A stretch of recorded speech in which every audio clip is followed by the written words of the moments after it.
This is VOA News. I'm Laurel Bowman. North Korean leader Kim Jong-un inspected Russian nuclear-capable strategic bombers, hypersonic missiles, and warships on Saturday, accompanied by President Vladimir Putin's defense minister. Kim was greeted in a Russian airfield about 50 kilometers from the Pacific port city of Vladivostok by Defense Minister Sergei Shoigu, who saluted him. The North Korean leader then inspected a guard of honor. Russian children cheered him in the city of Artyom before he headed to the air base.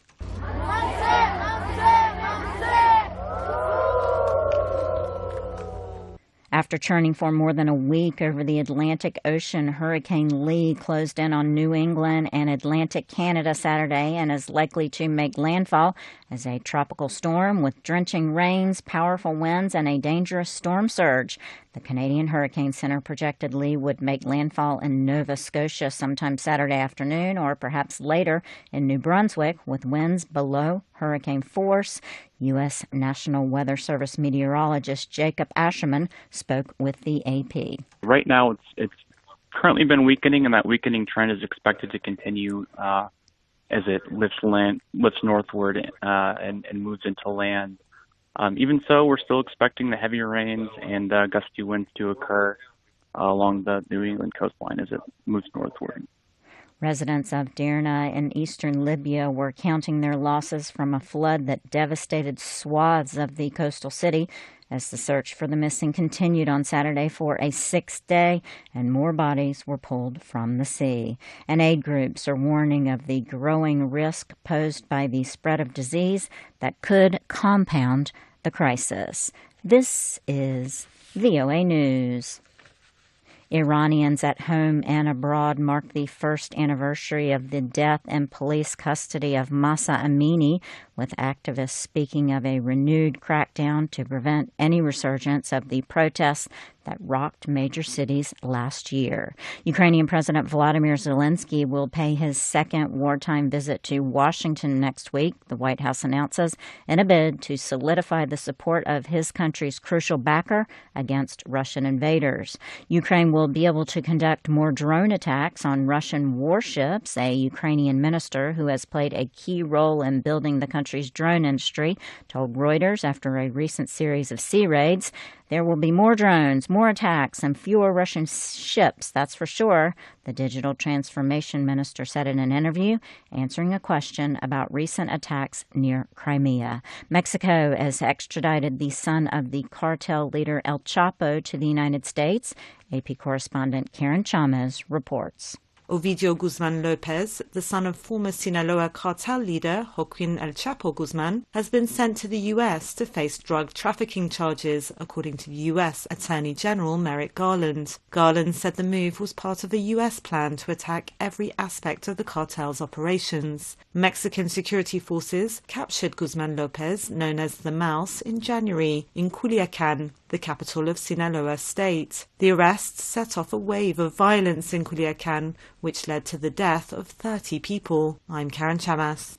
The popularity of some well-known weight loss drugs is making it hard for many patients to get their prescriptions filled.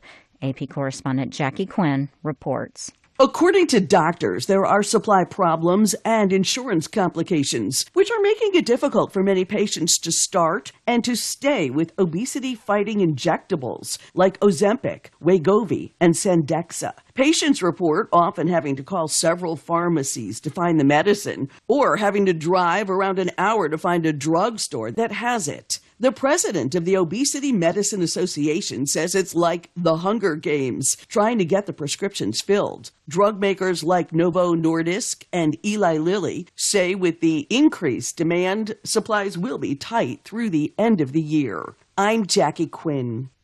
Professional women's tennis tournaments returned to China less than 2 years after the WTA vowed to boycott the country out of concern for player Peng Shuai and risks to its players and staff. For more stories, please visit us online at voanews.com. I'm Laurel Bowman for VOA News.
Thank you for watching. Can you do me a favor? Please leave a comment in the comments section below. That would really help. Thank you, and see you again soon.